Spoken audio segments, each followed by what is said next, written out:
Buonasera. Allora direi che è arrivato il momento di cominciare e di presentarvi quello che è stato il nostro lavoro. Nel frattempo alle mie spalle comincia un disegno, insomma un'opera che racconterà della guerra verso la pace. Chi disegna sono? Jacopo. Michele. Ecco, quindi loro ci seguiranno in tutto il tempo di questo insieme di performance. Diciamo che si coordineranno nel riempimento più o meno colorato, insomma, di questi due disegni preparati. Allora, una cosa molto importante da dire è che dobbiamo ringraziare l'associazione, la fondamentale collaborazione da parte dell'associazione Soroptimist, qui rappresentata dalla presidente Patrizia Chiamolera, che è uscente. La presidente è uscente, a settembre subentrerà la nuova presidente Federica Della Libera e quindi insomma li ringraziamo per la collaborazione, il supporto e tante cose. Ringraziamo inoltre anche Insieme per Ceneda, che ci ha dato una mano anche insomma per le sedute che stasera vi ospitano.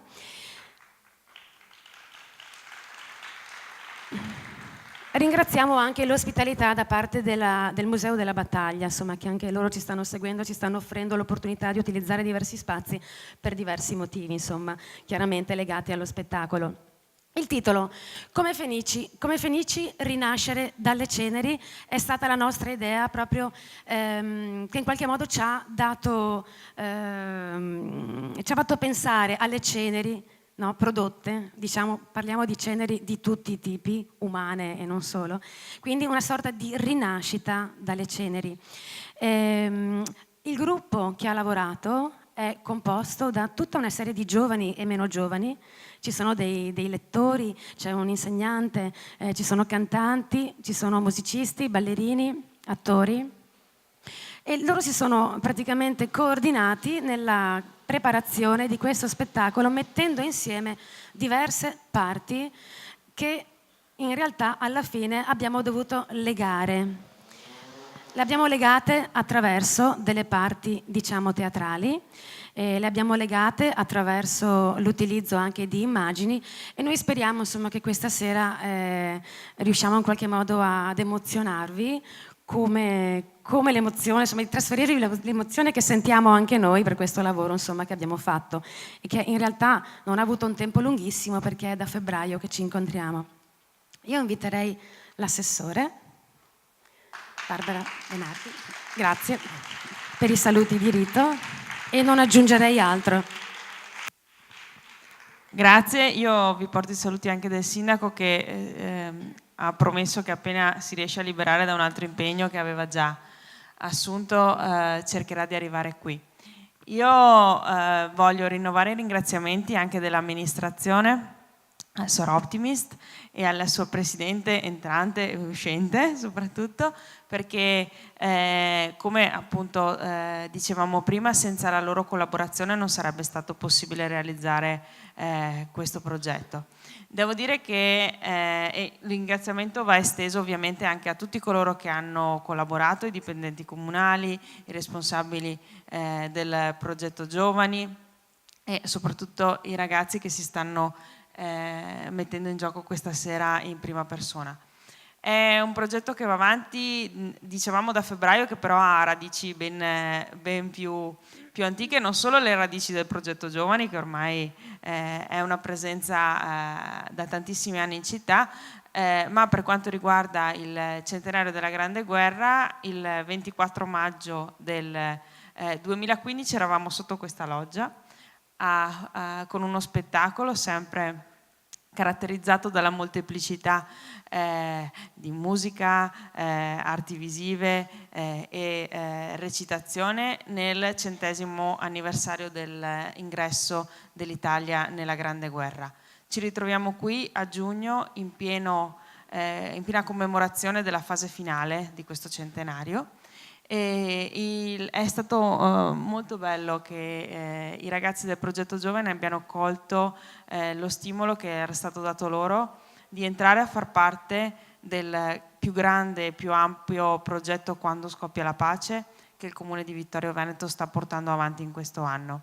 Lo hanno elaborato e vissuto e ora lo ripropongono a voi con la loro sensibilità di ragazzi di 100 anni dopo, per cui credo che anche per questo, nonostante appunto si ritrovino magari a non aver avuto testimonianze dirette, abbiano scelto comunque di mettersi in gioco, di partecipare e abbiano anche poi comunque fatto tesoro della possibilità che è stata data loro di conoscere l'ingegner Marson e tutto quello che è conservato nel nostro museo. Io rinnovo il ringraziamento però non solo a chi ha lavorato ma anche a voi che siete qui questa sera, che siete numerosi. Faccio l'in bocca al lupo, si può? No? Va bene? Ragazzi, non porta male? Non faccio gli auguri, facciamo in bocca al lupo. E vi auguro a tutti voi buona serata.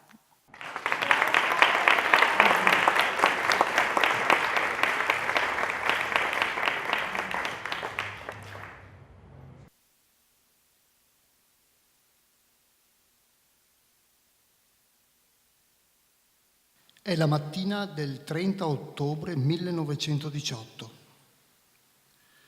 Spunta un pallido sole su Conegliano. Io sono Pincin Ferdinando. I miei soldati mi chiamano sergente. I rari veterani Nando o Nano. Gli ufficiali sergente Pincin.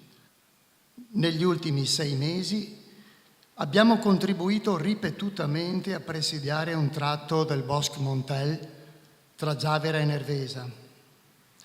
Poi, 2 giorni fa, il genio ha approntato passerelle e ponti, abbiamo oltrepassato la Piave e siamo avanzati combattendo aspramente assieme alla Brigata Sassari attraverso Susegana, Santa Lucia, Sarano, fermandoci qui ieri sera. Macerie edilizie e umane ovunque. Al nostro fuoco di bivacco rifocilliamo, col poco di cui disponiamo, dei soldati italiani appena liberati, molti ridotti a pelle e ossa e malati. Anche i civili si appressano, increduli che le armi stiano tacendo.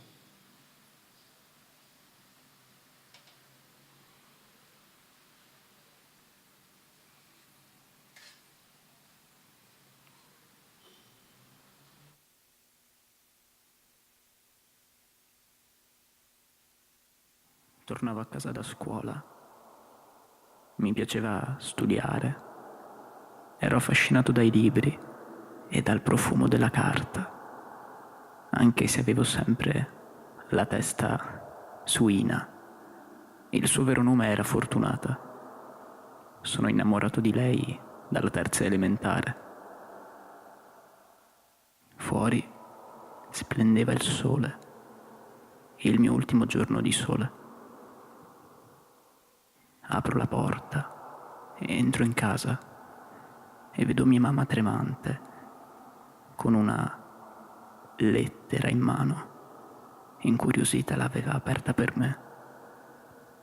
Da allora il grigiore, la paura, la lontananza, il sangue, il terrore nella consapevolezza di dover diventare uomo, decidendo della vita o della morte verso un altro uomo, il terrore di morire, la sofferenza, la fame, la malattia, in nome della patria.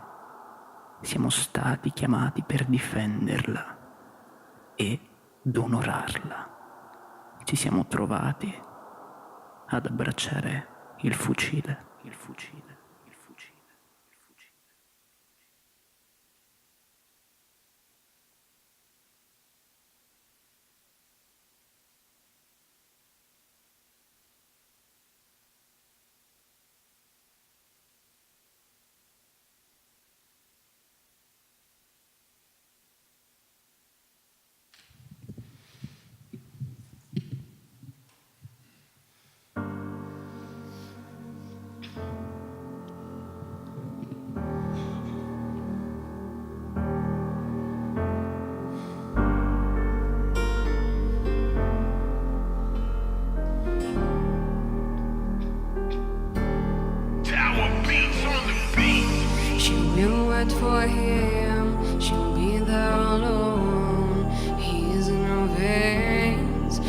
He's in her bones, he's going to war, and now she cries, please, don't take my son.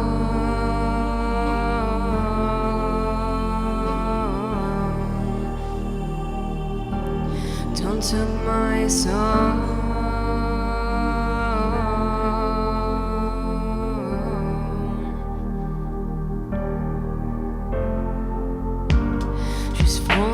Apart in her homes, my child, he's going to return. Tears are going the wind, words are trembling, and her body shaking, the tears on her face. You are, I hold my chest, I give you my best.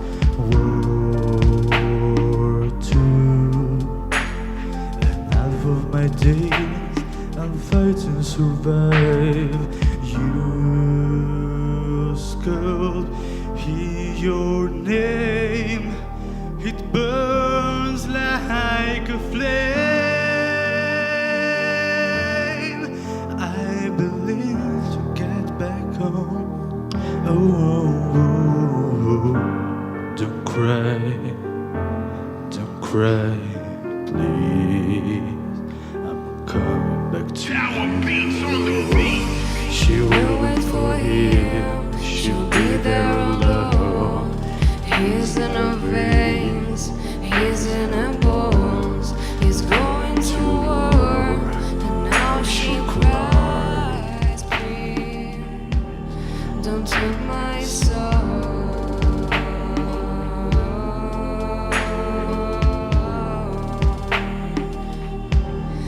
Take my soul.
Padre, sono partiti con le lacrime agli occhi e la morte nel cuore. Non so cosa mi aspetterà, ma ho paura di tutto, ho paura di non rivederti, non saper cosa fare. Parto con Silvietto, partiamo in punta di piedi da ragazzi che siamo, con la speranza di sopravvivere, con la speranza di tornare.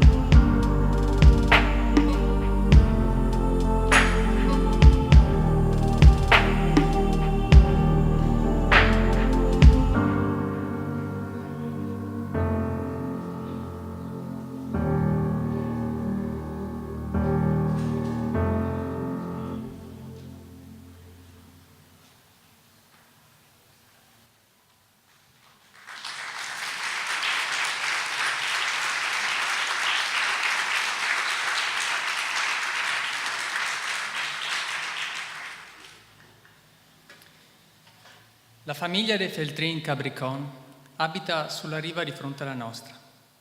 Hanno 10 figli e con la primogenita, la fortunata Ina, qualche parola e qualche sguardo dopo messa, prima e dopo vespero, ce li siamo scambiati.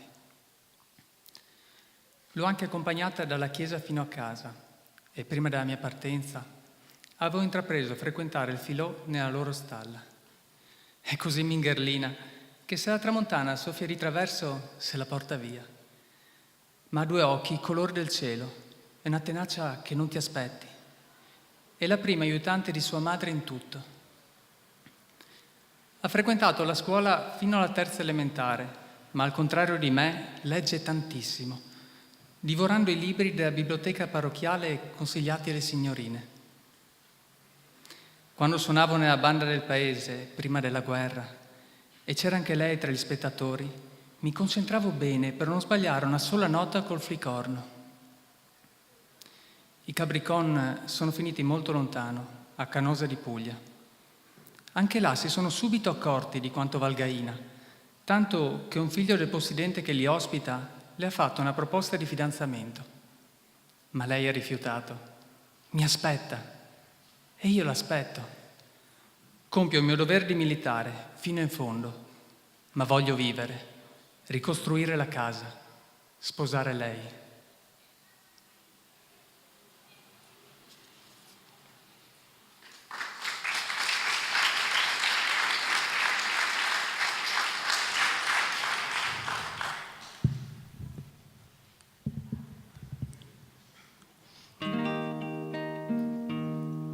Addio padre, madre, addio, che per la guerra mi tocca di partir, ma che fu triste il mio destino, che per l'Italia mi tocca morir. Quando fui stato in terra straniera, subito l'ordine a me l'arrivò. Si dà l'assalto, la baionetta in canna, addirittura un macello diventò. E fui ferito con una palla al petto, e i miei compagni li vedo a fuggire, ed io per terra rimasi costretto, mentre quel chiodo lo vedo avvenire. Fermati o chiodo che sto per morire, pensa una donna che piange per me, ma quell'infame dal cuore crudele col suo pugnale morire mi fe. Voi altre madri che soffrite così tanto per allevare la bella gioventù, nel cuor vi restano lacrime e pianto per i vostri figli che muoiono laggiù. Siamo maledetti quei giovani studenti che hanno studiato e la guerra voluto, hanno gettato l'Italia nel lutto per 100 anni, dolore sentirà.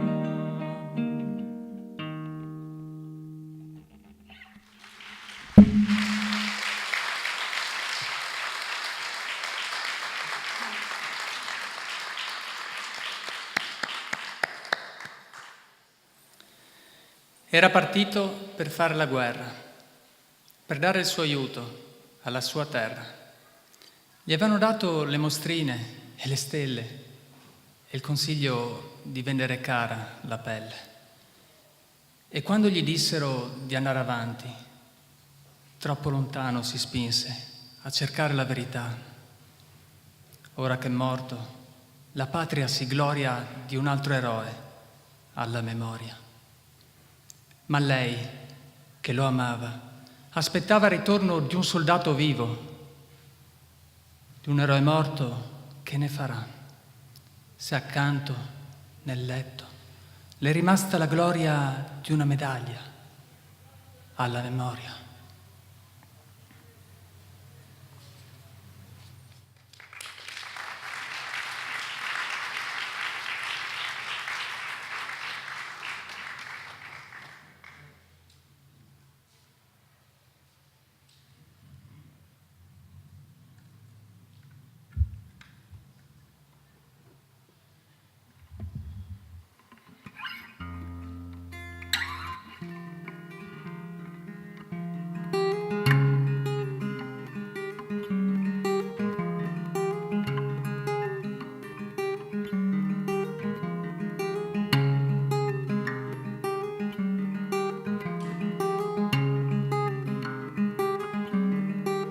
Scrivi una lettera se vuoi, senza lasciare mai spazi bianchi tra mille errori di ortografia.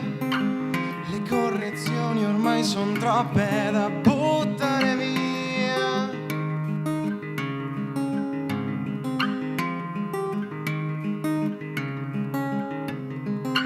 Se per riflettere sulle tue rinunce o per smaltire il peso degli inganni, nei giorni in cui tutto sembrava così sfatto, ritagli e incolli cose al posto giusto.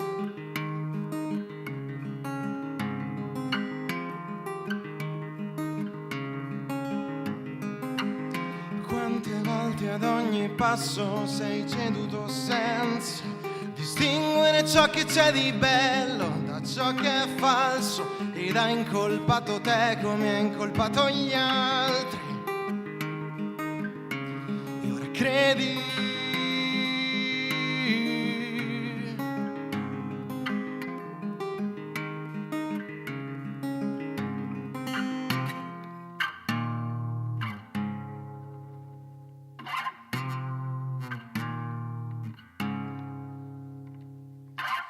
un giorno buono per non morire, un altro giorno buono per lasciare, questo è un giorno buono per cancellare, questo è un giorno buono per scegliere da che parte stare.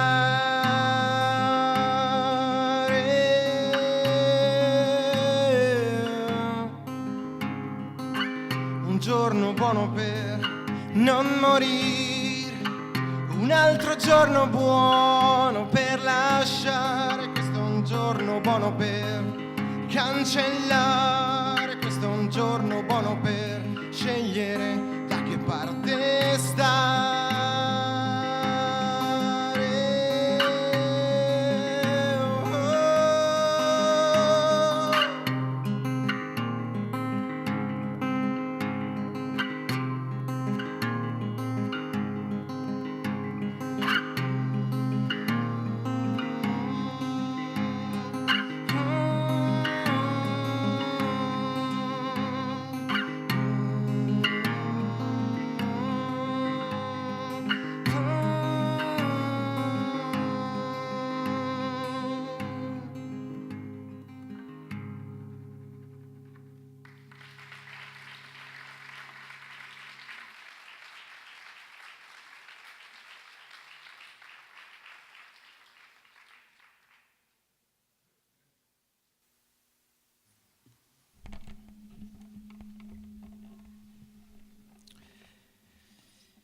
Signori ufficiali, viva il re! Viva il re! Ripetemmo noi, urlando la frase come un monosillabo. Contrariamente alla sua aspettativa, il sindaco non batté ciglio e gridò con noi. Il sindaco era un uomo di mondo. Raccolto il foglio, continuò il discorso. Noi vinceremo perché ciò è scritto nel libro del destino. Dove fosse quel libro, certo, nessuno di noi, compreso il sindaco, lo sapeva. E ancora meno che cosa fosse scritto in quel libro irreperibile. La frase, tuttavia, non sollevò particolare reazione. L'attenzione fu invece notevole per quest'altro passaggio. La guerra non è così dura come noi la immaginiamo.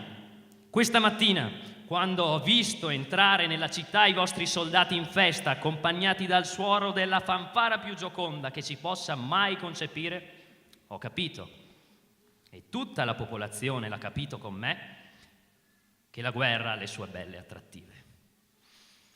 Il tenente di cavalleria salutò facendo tintinnare gli speroni come se il complimento fosse rivolto particolarmente a lui. Il sindaco continuò. Belle, sublimi, attrattive. Infelice colui che non le vede, colui che non le sente. Perché, oh signori, sì, bello è morire per la patria. Quell'accenno non piacque a nessuno, neppure al colonnello. sentenza era classica, ma il sindaco non era il più indicato per farci apprezzare letterariamente la bellezza di una morte, sì pure così gloriosa. La stessa forma con cui il sindaco aveva accompagnato l'esclamazione, in realtà era stata sotto sotto infelice. Sembrava che egli avesse voluto dire: voi siete più belli da vivi che da morti. Buona parte degli ufficiali tossì e guardò il sindaco con arroganza. Il tenente di cavalleria scosse gli speroni con un gesto di irrequietezza. Capì il sindaco il nostro stato d'animo? Probabile, perché s'affrettò a concludere, inneggiando al re. Egli disse precisamente: viva il nostro glorioso re di stirpe guerriera.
Another hidden slowly, tidy, slowly taken. The violent skies and silence. Oh, are we mistaken? But you see, he's not me, he's not my family. In your head, they are fighting with the tanks and their bombs and their bombs and their guns. In your head, they are crying. In your head, zombie, zombie, zombie. What's in your head? In your head, zombie, zombie, zombie.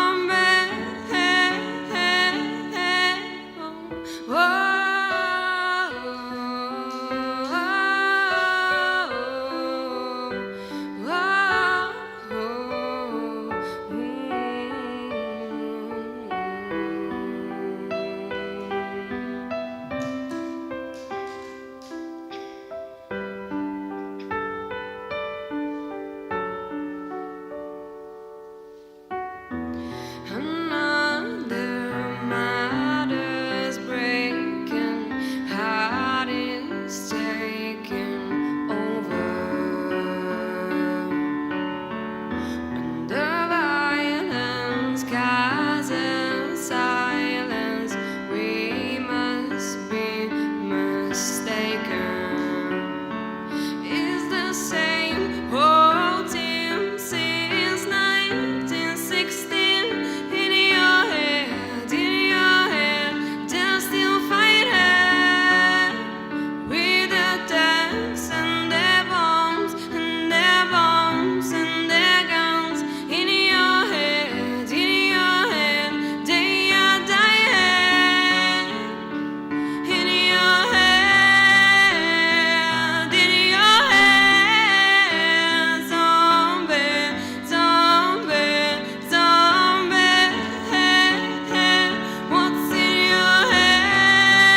che la sopravvivenza media di un mitragliere non superi 2 mesi. Di veterani, infatti, siamo rimasti ben pochi. Quante volte è stata ricostruita la mia compagnia, con richiamati, con reduci della guerra di Libia, con le classi normali di leva, ora con scaglioni di bocce del 99, ragazzi quasi senza barba. E ai più giovani che vogliono sapere, devo mentire tante volte per non raccontare di come si muore in battaglia, specie nel caso crudele in cui un uomo non muoia subito, ma smembrato e dissanguato soltanto dopo ore e ore di atroci sofferenze. Oppure di spiegare perché ci sia chi riesce a trovare la forza di sparare il colpo di grazia ad un compagno gravemente ferito o mutilato, quando risulta impossibile il minimo soccorso. Immagino che sì, per avanzare sotto il fuoco nemico non si può fare a meno del cordiale o della grappa distribuiti apposta, ma anche a non traguggiarli di botto, se no, dopo 30 metri di corsa, appesantito dall'arma e dalle cassette delle munizioni, se sei ancora vivo, e ripeto, se sei ancora vivo, ti vengono a mancare la vista e le forze. Non racconto loro che agli uomini di certi reparti, prima di assalti disperati, vengono fatte delle iniezioni che li trasformano in ossessi. Lo scopriranno da sé, prima o poi.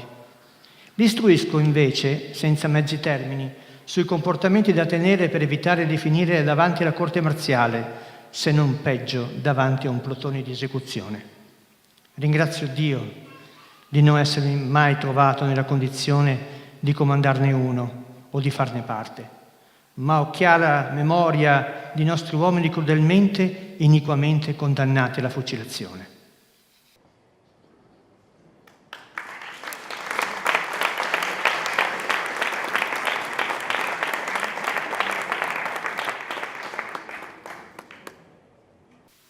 Prima dell'alba scoppiò d'improvviso il finimondo. I cannoni nemici presero a martellarci con tiro di distruzione, ma non ho mai capito perché la nostra artiglieria non rispose. Ore di pioggia, fango, ferro e fuoco. Appena tacquero i cannoni, avvertimmo nel buio i tipici rumori di truppe che muovono l'assalto.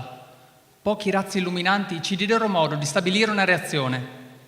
Rimasi aggrappato alla mitragliatrice fino a che un tedesco, piombato in postazione alle mie spalle, mi ferì con la baionetta, tranciando la fascia gambiera e aprendomi la pelle dal polpaccio alla caviglia, già sofferente per la cancrena. Urlando di dolore e di rabbia, mi voltai e colpii. Li respingemmo. Qualcuno mi accompagnò nelle retrovie, al piccolo ospedale da campo, dove si presero cura di me. Manco mal, mi sono detto. Sapevo fin troppo bene che i medici soldati di sanità avevano l'ordine di fare una rapida cernita fra i feriti giudicati curabili e gli altri, quelli di cui si prendeva cura solo il cappellano, con l'olio santo.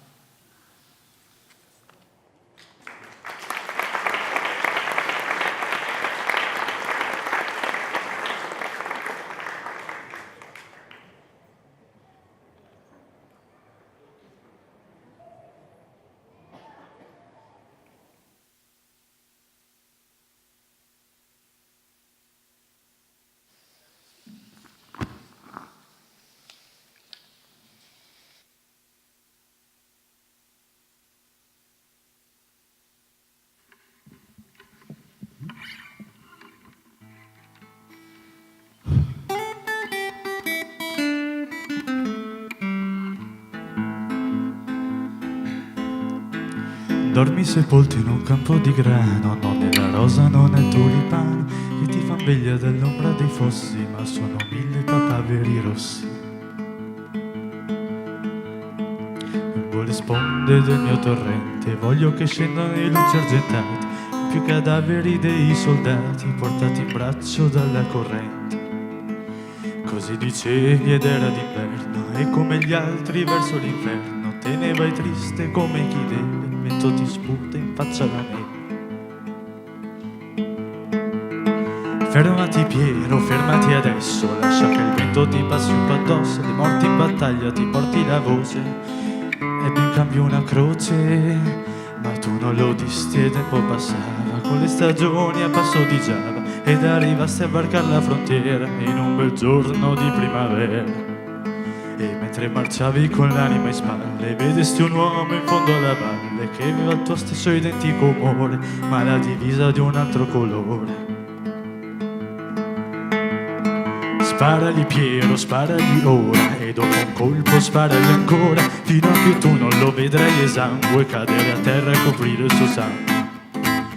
E se gli sparo in fronte nel cuore, soltanto il tempo avrà per morire, ma il tempo a me resterà per vedere gli occhi di un uomo che muore. E mentre gli usi questa premura, quella si volta ti vede a paura, e abbracciata l'artiglieria non ti ricambia la cortesia. Cadesti a terra senza un lamento e ti accorgesti in un solo momento che il tempo non ti sarebbe bastato a chieder perdono per ogni peccato. Cadesti a terra senza un lamento e ti accorgesti in un solo momento che la tua vita finiva quel giorno e non ci sarebbe stato ritorno. Linetta mia, crepare di maggio, ci vuole tanto, troppo coraggio. Linetta bella, diritta all'inferno, avrei preferito andarci in inverno. E mentre il grano ti stava a sentire, dentro le mani stringevi il fucile, dentro la bocca stringevi parole, troppo gelate per sciogliersi al sole.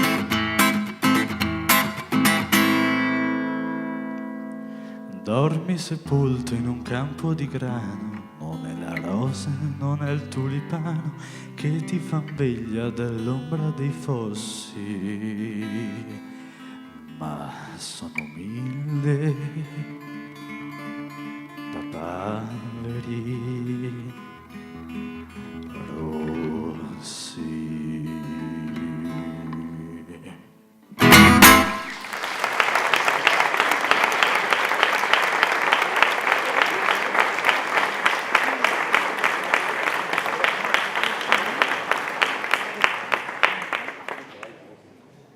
Durante la notte, tra il 25 e il 26, tra le tende, si alzò un trambusto di urla concitate. Via, via! Chi può scappi! Hanno sfondato! Avevo addosso solo i mutandoni lunghi e la camicia. Impensabile riuscire ad infilare un paio di pantaloni con quella fasciatura dal piede al ginocchio. Calzai le scarpe. La destra era un po' tagliata il giorno prima per adattarla al piede bendato. Indossai in fretta la giacca e mi buttai sulle spalle la mantellina, afferrai la borraccia e lasciai appesi ad un piolo l'elmetto e le giberne. Imbracciai le crozzole e permisi ad un commilitone di aggrapparsi a me. Aveva un'alta fasciatura insanguinata che le avvolgeva il ventre e la schiena. Fuori, fuori! Nella notte, nel frastuono, nelle urla e nelle bestemmie. Fuori, fuori! Nel buio freddo, intriso, il fumo acre, tagliato da pochi riflettori e da incessanti esplosioni. In marcia! In marcia. Ci trascinavamo, altro che marciare, ma altri si trascinavano peggio di noi. Arrancavamo in direzione di Gorizia quando giungemmo alle rovine di un villaggio. E mentre ci accostavamo alla fontanella per bere l'acqua, il mio compagno si afflosciò come un sacco vuoto, per sempre. Non potei fermarmi per seppellirlo. Continuai per altri 5 giorni e 4 notti, verso ovest, quasi sempre sotto la pioggia e in mezzo al fango, ora aiutando qualcuno, ora facendomi aiutare e mendicando un po' di cibo, mentre ruminavo un cicche di Toscano. Un grigio fiume di civili, profughi, soldati sbandati scorreva tumultuoso. Pochi reparti in ripiegamento ordinato, depositi dati alle fiamme, carriaggi rottami e masserizie in sparso ordine. Mi facevano tanta pena, in particolare i vecchi e bambini e le donne incinta, e mi struggeva il cuore il pensiero di cosa sarebbe potuto accadere ai miei. Maledetta guerra, anzi, maledetti gli uomini che hanno deciso di farla scoppiare.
above a sunlit sky.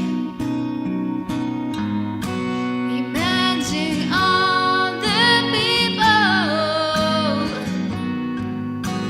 living for today. Imagine there's no countries. It isn't hard to do. Nothing to kill or die for. And no religion too. Imagine all the people living life in peace. You may say that I'm a dreamer, but I'm not the only one. I hope someday you'll join us. In the world believe as one. Imagine no possession. I wonder if you can. No need for greed or hunger.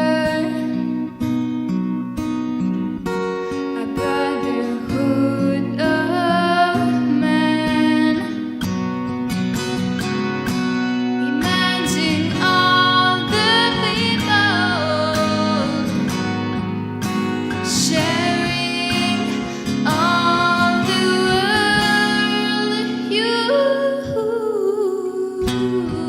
You may say that I'm a dreamer, but I'm not the only one. I hope someday you'll join us. In the world we live as one. You may say that I'm a dreamer, but I'm not the only one. I hope someday you'll join us. In the world we'll live as one.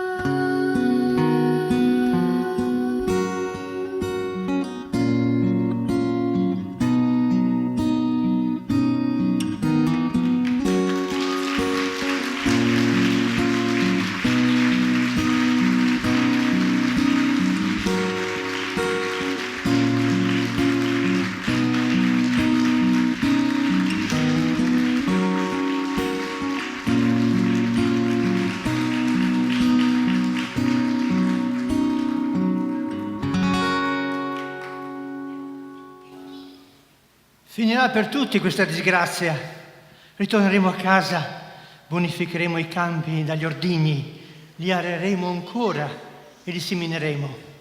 Rimpianteremo le viti, i stoper, i morer, i fagher, i figher, i cagher, i pomer, i perer, i susiner, gli amoler, le malinelere e le cereser, i castagner, le cucchiere, i noseler e le carmolere.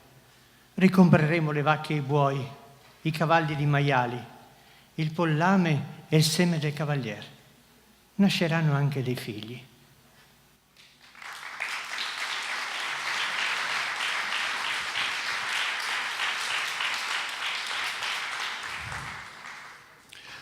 La guerra sul nostro fronte terminò il 4 novembre del 18. La Germania cedette pochi giorni dopo. Rimasi in servizio nella Brigata Treviso, zona di guerra, Medio Friuli, fino a gennaio del 19. Alternai il ruolo di istruttore e la sorveglianza di prigionieri addetti alla bonifica delle campagne dei proiettili inesplosi, alla ricomposizione dei caduti e allo smantellamento di infrastrutture militari. Venni congedato il 12 settembre del 19 e ricevetti come buona uscita una cavalla, una carretta da carico a 2 ruote e un po' di vestiario.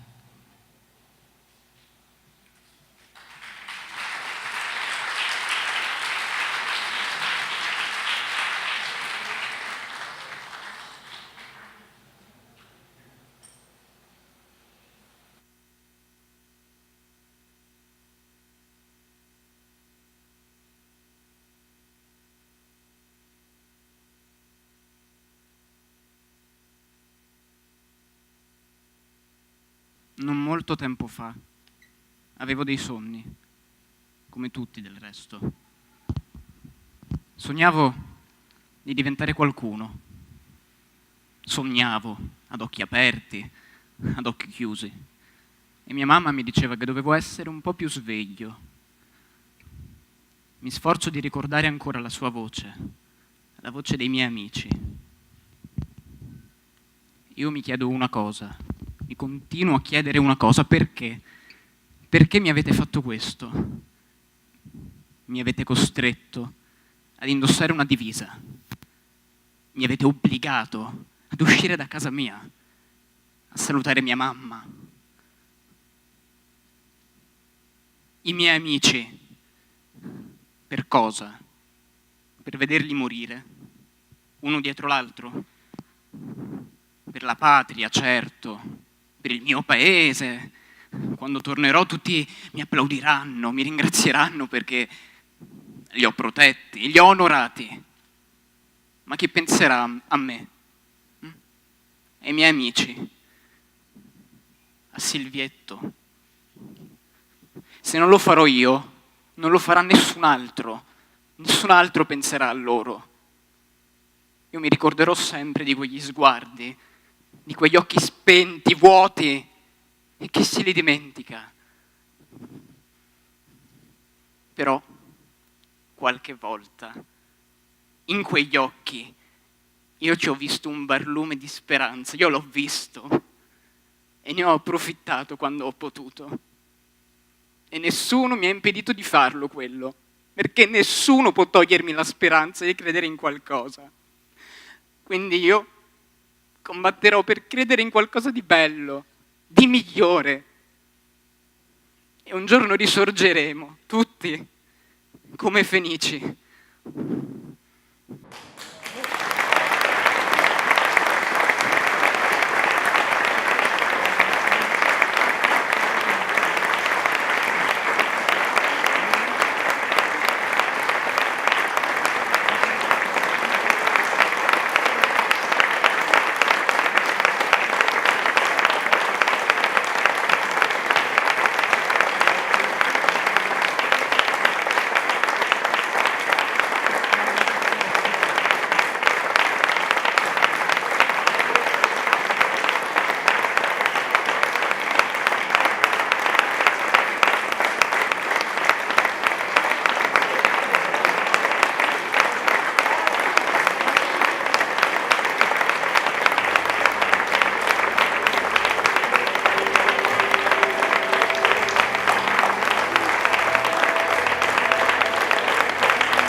Bravissimi, grazie, grazie a tutti. Facciamo un inchino tutti insieme, quindi 3, al 3, 3.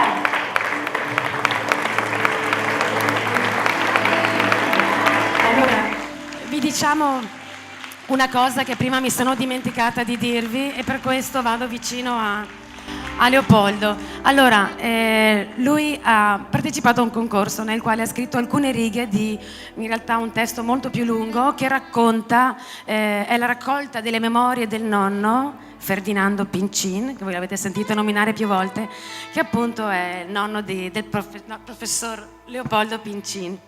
Ecco, lui ha donato a noi i suoi testi, noi infatti dopo simbolicamente ne diamo uno al nostro assessore, perché in realtà sta partecipando a un concorso con alcune poche righe di questo testo. E quindi tutta la storia, alla fine, lavorandoci, si è basata proprio su Ferdinando Pincin. Paolo, dov'è? Lui era Ferdinando Pincin. E quindi è stato, poiché assolutamente vero, molto molto emozionante. E quindi insomma lo ringraziamo per questo. Io volevo solamente dire i nomi di chi ha partecipato, chi in modo visibile e chi in modo invisibile, e quindi farei una carrellata di nomi. Valentina Giordano, Gabriele Molinari, Paolo Rossetti, Michele Augusto, Leopoldo Pincin, Fabio Nascimbeni, Jacopo Sica, Antonio Rocco Ricchiuti, Emanuela Gaspari, Elisa Toffoli, Ayman Merua, Gianmarco Pellegrini, Anton Giulio Cerruti, Tania De Poi, Jacopo Rossitto. Grazie, che carino. Imbarazzante, grazie. Vabbè, che dire, grazie a tutti. È stata un'oretta emozionante. Grazie.